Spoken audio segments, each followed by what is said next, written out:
स्वागत है बच्चों आपका विद्या मंदिर कैरियर इंस्टीट्यूट यूट्यूब चैनल पर। और इस चैनल के माध्यम से हम आपको मैथ, इंग्लिश, जीके, रीजनिंग ये सभी टॉपिक कराने जाएंगे। और हमारी कोशिश ये रहेगी भी हर बच्चा इस टॉपिक के इस चैनल के माध्यम से ज़्यादा से ज़्यादा सीखे और अपने जीवन में कामयाबी हासिल करे। और जो आज का मैथ का टॉपिक रहेगा आपका बच्चों, वो रहेगा चक्रवृद्धि ब्याज। तो चक्रवृद्धि ब्याज, सबसे पहले जो चक्रवृद्धि ब्याज है, चक्रवृद्धि ब्याज कैसे लगता है, किस तरह से इसको निकाला जाता है, इस बारे में हम बातचीत करेंगे। तो जैसे आपको यहाँ पे एक क्वेश्चन दिया हुआ है, अभी 10,000 रुपये पर 10% की दर से, चक्रवृद्धि ब्याज की दर से 3 वर्ष में कोई राशि कितनी हो जाएगी। अब सबसे पहले तो मैं आपको बताऊंगा भी चक्रवृद्धि ब्याज कैसे लगता है। तो आपने जो 10,000 रुपये किसी व्यक्ति से लिए या किसी व्यक्ति को दिए और उसने बोला भी वो आपको 10% की दर पे देगा और 3 साल के लिए उससे लिए, तो बच्चों आपको पता होना चाहिए भी चक्रवृद्धि ब्याज कभी भी एकदम लगता है। सबसे पहले आपको साधारण ब्याज ही लगता है। अब साधारण ब्याज जैसे आप 10,000 का 10%, अब पहला साल आपने पहले साल से उससे कितने ब्याज मिला आपको, 100 को 10 से गुणा करते हैं 1,000 रुपये आपको ब्याज मिला। अब जब ये ब्याज हो गया आपका 1,000 रुपये और आपने इसमें 10,000 में ऐड कर दिया तो आपकी जो रकम बन गई 11,000, यानी कि 1 साल के बाद वो कितनी वैल्यू बन गई उसकी, 11,000। अब रेट ऑफ इंटरेस्ट तो आपकी सेम है, फिर 10%, फिर 1 ईयर बटे 100।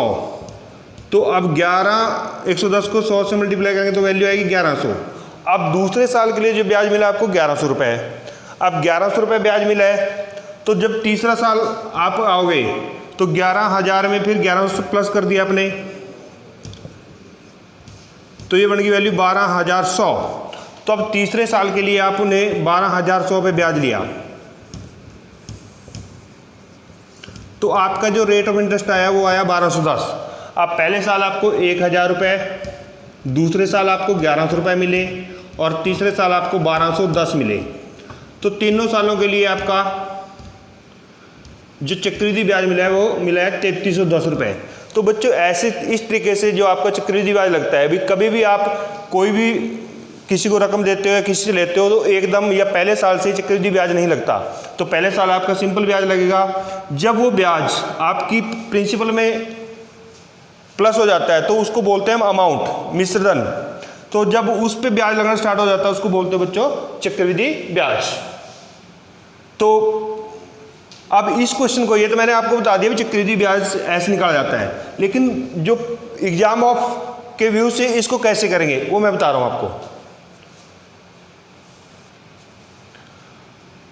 अब बच्चों मैंने आपको बताया था पहले भी 10,000 पे 10% की दर से 3 वर्ष के लिए चक्रवृद्धि ब्याज कैसे है, वो मैंने बता दिया आपको स्टेप वाइज। अब आपने जैसे एग्जाम में करना है, अब आपने एग्जाम में करना है, आपकी रेट ऑफ इंटरेस्ट कितनी है, 10%। अब 10% को हम 10/100 लिख सकते हैं, तो 10/100 इसकी फ्रैक्शन आ गई 1/10। अब देखो बच्चों आपको 10,000 से कोई वो नहीं है। अब ये जो है 1/10 है, 1/10 में 10 आपका मूलधन है जिसको प्रिंसिपल बोलते हैं और 1 आपका ब्याज है। अगर बच्चों मूलधन में ब्याज प्लस कर देते हैं तो क्या बनता है आपका अमाउंट, ये बन गया आपका मिश्रधन। अब आप इसको ऐसे करोगे, आपने जो पहले साल 10 रुपये लिए, 10 रुपये दिए और उससे 11 रुपये वापस लिए, तो दूसरे साल भी आप सेम करोगे 10, 11, तीसरे साल भी सेम करोगे 10, 11। तो अब 10 को 3 बार मल्टीप्लाई कर दो 1,000 रुपये, 11 को 3 बार मल्टीप्लाई कर दो 1,331। अब जो आपका निकल के आया है ये आ गया आपका मूलधन 1,000 रुपये, ये आ गया आपका मिश्रधन 1,331 रुपये, और इन दोनों का डिफरेंस कितना आया 331। जो 331 है ये आपका चक्रवृद्धि ब्याज है, अभी 3 साल में आपको 331 रुपये है। अब बच्चों आप देखो भी 1,000 रुपये है, तो आपका जो मूलधन है वो 1,000 होगा कितने हैं 10,000, तो 1000 के इक्वल आपने 10,000 लिख दिया, तो कितने गुण हो गए? 10 गुना। तो ये चीज़ भी आपकी 10 गुना हो जाएगी। 13,310 रुपये आपका मिश्र धन हो गया, तो ब्याज भी आपका 10 गुना हो जाएगा, तो 3310। तो इस तरह से आपने अब आपके पास इन तीनों में से या तो मूलधन होगा दिया हुआ, तो मूलधन के कुल मूलधन लिख दोगे, या कई बार अमाउंट दी होती है तो अमाउंट के कुल अमाउंट लिख दोगे, या कई बार आपको ब्याज दिया होता है तो ब्याज के कुल ब्याज। तो आपने बिल्कुल शॉर्टकट तरीके से, जैसे 1000 की वैल्यू 10,000 के इक्वल रख दिया, तो ये 10 टाइम हो गया, और ये भी 10 टाइम हो जाएगा आपका, और ये भी 10 टाइम। नेक्स्ट क्वेश्चन है आपका 66 से 2/3% चक्रवृद्धि ब्याज की दर से कोई राशि 2 साल में 22,500 रुपये हो जाती है, तो राशि और चक्रवृद्धि ब्याज बताओ। अब बच्चों आपको इस क्वेश्चन में जैसे ये पढ़ते हो तो इसमें आपको दिया हुआ है भी, जो आपने कोई राशि दी और 2 साल बाद उस व्यक्ति से आपने 22,500 रुपये लेके हिसाब चुकता कर दिया। इसका मतलब ये है, अब 66 से 2/3, तो 66 से 2/3% को देख के बच्चे कन्फ्यूज जाते हैं भी इतनी बड़ी उसको कैसे सॉर्ट आउट करेंगे। तो इसको पहले सिंप्लीफाई कर लो, ये आ जाएगी 200/3। अब 200/3 को परसेंटेज में लिखोगे तो आपकी फ्रैक्शन आ जाएगी 2/3। अब 2/3 है तो 3 रुपये आपका क्या है? मूलधन, और 2 रुपये आपका क्या है? ब्याज। तो आपने 3 रुपये दिए, तो 3 + 2 5, ये मिश्र धन हो गया, 5 रुपये उससे वापस लिए अगले साल भी, तो 3 तिये 9, 5 5 25, तो दोनों का डिफरेंस कितना हो गया? 16। अब देखो बच्चों, अब 16 रुपये डिफरेंस है, ये ब्याज है, ये अमाउंट है, और ये आपका प्रिंसिपल है। तो क्वेश्चन में क्या दिया है? अमाउंट। तो अमाउंट कितनी है? 25 = 22,500। अब इसको इससे डिवाइड कर देंगे, यानी कि एक की वैल्यू कितनी आ गई? 900। तो ये भी इससे 900 गुना हो जाएगी, 900 को 9 से मल्टीप्लाई करेंगे 8100। अब 900 को 16 से मल्टीप्लाई करेंगे, ब्याज कितना हो जाएगा? 16 को 9 से मल्टीप्लाई 14, 144, तो 14,400 आपका ब्याज आ गया। तो ये आपका क्वेश्चन आ गया। नेक्स्ट क्वेश्चन है आपका, किस धन पर 33 1/3% चक्र पर 2 वर्ष में कोई राशि 6400 रुपये हो जाती है, तो मूलधन और ब्याज बताऊं। अब आपने 33 1/3%, अब 33 1/3% का फ्रैक्शन होता है 33 यानी 100/3, तो 100/3 परसेंटेज के लिए 100, तो आपका फ्रैक्शन आ गया 1/3। अब आपका मूलधन कितना है? 3, आपका ब्याज कितना है? 1, तो आपने 3 रुपये और 1 ब्याज हो गया, तो 3 + 1 4 रुपये भी आपने 3 दिए और 4 वापस लिए, अगले साल भी 3 और 4। जब आपका ये 2 साल का है तो आप इसको 2 टाइम लिख दोगे, तो 3 तिये 9, चौका चौका 16। अब दोनों में डिफरेंस कितना आ गया? भी आपका मूलधन 9 रुपये, मिश्रधन 16 और ब्याज 7।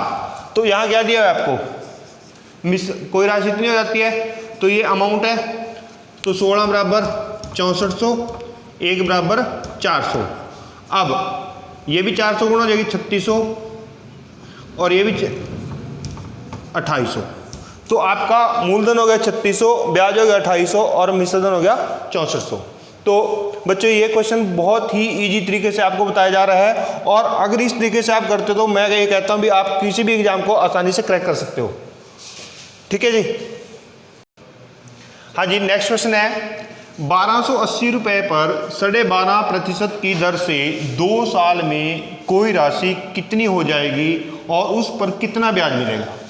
अब स्टूडेंट्स आपको सबसे पहले स्टेटमेंट को पढ़ के ये क्लियर करना है भी इसने पूछा हुआ क्या है और इसमें गिवन क्या है। अब देखो कहता है भी 1280 आपने किसी को दिए और किस रेट पे दिए? 12.5% पे, और कितने साल के लिए दिए? 2 साल के लिए। अब उसने पूछा भी आपको ब्याज कितना मिलेगा और वो टोटल राशि कितनी हो जाएगी। अब इससे हमें कोई वो नहीं है। 12.5%, 12.5% को आप तोड़ो, 12 दूनी 24 और 1 25, 25/2 ये प्रतिशत में लिख सकते हैं। प्रतिशत के लिए बटे 100 कर दिया आपने, तो 25 चौके 100, तो 4 दूनी 8, 1/8 आ गया आपका ये। अब 1/8 आ गया, 8 आपका मूलधन आ गया, 1 आपका ब्याज है, तो आपने 8 रुपये उसको दिए, 8 और 1 9, 9 रुपये उससे लिए सेम 2 साल के लिए। तो 8 को 8 से गुणा कर दो 64, 9 को 9 से गुणा कर दो 81। अब देखो बच्चों, आपको लास्ट में 64 रुपये टोटल उसको दिए और 81 उससे लिए, जो दोनों का डिफरेंस कितना है 17। तो 81 में से 64 माइनस कर दिए तो 17 रुपये आपका ब्याज आ गया है। अब आपको क्वेश्चन में क्या दिया हुआ है, मूलधन 1280, तो मूलधन यहाँ क्या है 64, तो मूलधन 64 हो गया कितना है 1280 है। अब इसको इससे डिवाइड कर दिया, यानी कि 1 के इक्वल कितनी आ गई वैल्यू 20। अब ये भी इससे 20 गुना हो जाएगा, तो 81 को 20 से गुणा करेंगे 1620, 17 को 20 से गुणा करेंगे 340।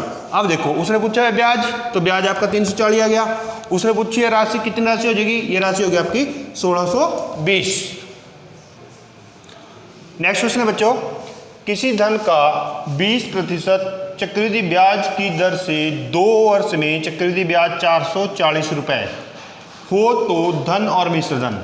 अब देखो अभी तक बच्चों आपने या तो आपको प्रिंसिपल दिया होता था या आपको मिश्र धन दिया होता था, लेकिन अब के बाद आपको दे दिया ब्याज। अब ब्याज कितना है 440 और रेट ऑफ इंटरेस्ट कितनी है 20%। अब 20% को आपके लिखते हैं 20/100, तो 20/100 मतलब है 1/5। अब आपने किसी व्यक्ति को 5 रुपये दिए और उससे 5 और 1 6 रुपये वापस लिए, फिर 5 फिर 6, तो 5 को 5 से मल्टीप्लाई कर दिया 25, 6 को 6 से मल्टीप्लाई कर दिया 36। अब आपने 25 रुपये देकर उससे 36 रुपये ले लिए, तो आपको ब्याज कितना मिला, तो 36 में से 25 माइनस कर दिया 11, तो ब्याज 11 में होकर कितना है 440। तो कितने गुण हो गए 40 गुना, तो ये भी 40 गुना हो जाएगा 25 चौके 100, तो 1000 रुपये। अब ये भी 40 गुना हो गया 36 चौके 144, 1440। अब आपकी धन कितना हो गया, कितना दिया था 1000 रुपये, और मिश्र धन कितना हो गया, ये आपका मिश्र धन हो गया जिसको आप 2 साल बाद मिलेगा, और ये आप जो राशि शुरू में दी है ये आपका मूलधन हो गया। हाँ जी बच्चों, नेक्स्ट क्वेश्चन है, किस धन का 16 से 2/3% की दर से 3 वर्ष में मिश्र धन 3430। अब ये 3430 है, ये आपका अमाउंट है, तो आपने हो जाती है तो मूलधन और ब्याज बताना है। तो उसने पूछा हुआ है भी आपने उसको राशि कितनी दी थी और उस पर ब्याज कितना मिला, ये तो पता है भी उससे आपने कितनी ली है, लेकिन ये निकालना भी कितनी राशि दी है आपने। तो 16 से 2/3 है, तो 16 3 48 और 2 50, तो इसको 50/3 परसेंटेज के लिए 100, तो इसकी फ्रैक्शन कितनी बची हुई 1/6, तो 1/6 है, तो आपने 6 रुपये दिए उससे 7, 6 7। अब 3 साल के लिए तो इसको 3 टाइम लिख दोगे। अब 6 को 3 बार गुणा करोगे तो 216, 7 को 3 टाइम मल्टीप्लाई करोगे 343।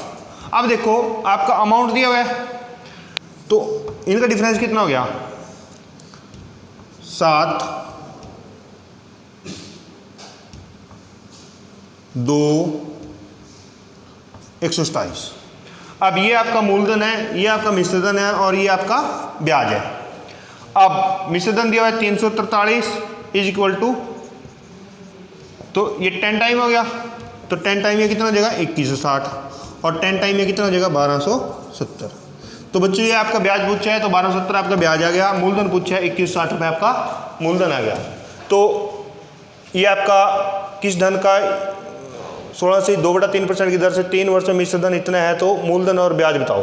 तो ये चीज़ आपकी यहाँ से सॉर्ट आउट कर दी हमने। और बच्चों उम्मीद करता हूँ भी आपको चक्रवृद्धि ब्याज के बारे में जितना भी मैंने बताया है वो आपके टॉपिक पूरा क्लियर हो गया, और जो आगे नेक्स्ट वीडियो चलेगी, नेक्स्ट हम वीडियो डालेंगे तो चक्रवृद्धि ब्याज पे वो कल डालेंगे। Thank you.